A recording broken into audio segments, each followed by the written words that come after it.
thought it'd be also good to do another one of those types of problems where we're finding an unknown variable given that things are in geometric progression.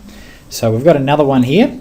We're told that x plus 1 and x plus 4 are in a geometric progression, and I need to find the value of what x has to be. So let's again write out the information we have and see where it leads. So I know that my first term a is x. I know that my second term, which I could get by doing a times r, would be x plus 1. And I know that my third term, which would be ar squared, can be found as x plus 4. Okay, so this is first term, second term, third term. That's the information that I have. Okay, and we're going to need to think about how can we solve this problem. Well, let's have a look here at our different equations. Let's look at these first two.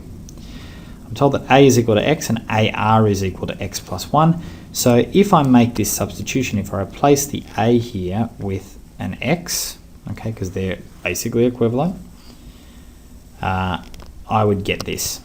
So taking this side of the equation, I would get, starting off, I've got that ar equals x plus 1. Well, replace the a with an x. X times r is x plus 1, or in other words, r is equal to whatever x is plus 1, then divided by x. Okay, there's a start. I've got some kind of expression for what r is. Let's try and draw that into the second equation, the third equation here. So the third equation tells me that ar squared equals x plus 4.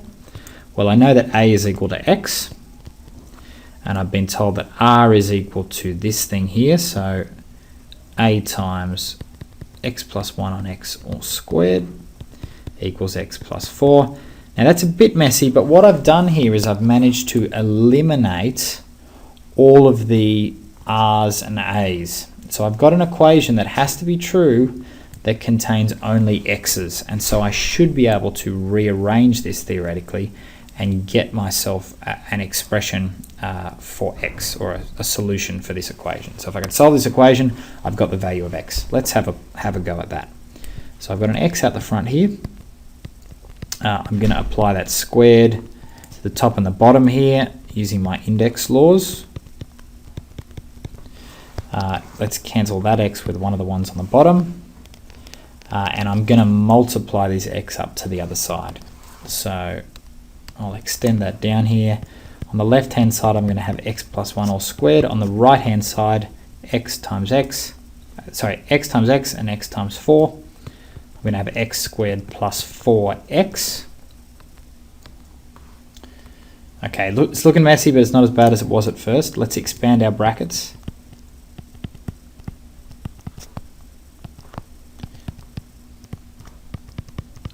And this is where it's going to start tidying up a little bit. I can take x squared from both sides, so those two are going to cancel one another out, leaving me with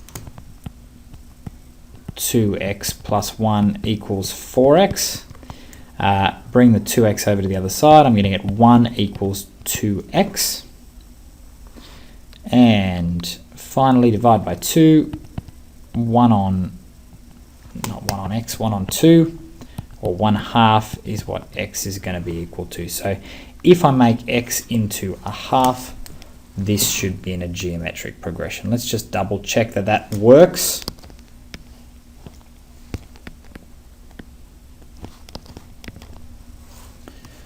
So if x is a half, my first term is going to be a half.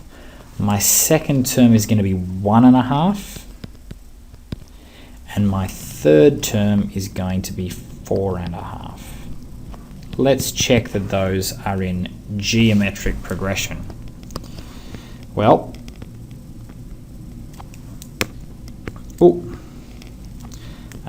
the way I do that is I check that the common ratio in here is the same as the common ratio in there. So T2, can't up my T's there, T2 divided by T1 well, that's 1.5 divided by a half. 1.5 divided by a half is like multiplying by 2, so that's equal to 3. And if I do t3 divided by t2, this one could be a bit messier. I'm going to get rid of those mixed numerals here. 4.5 is the same as 9 on 2. 1.5 is the same as 3 on 2. Invert and multiply, so I'm going to get 9 on 2 times 2 on 3. These guys are going to cancel. I get 9 on 3, or 3. Okay, so I got the same common ratio there. So that tells me that indeed these three numbers are in geometric progression given that x is equal to 1/2.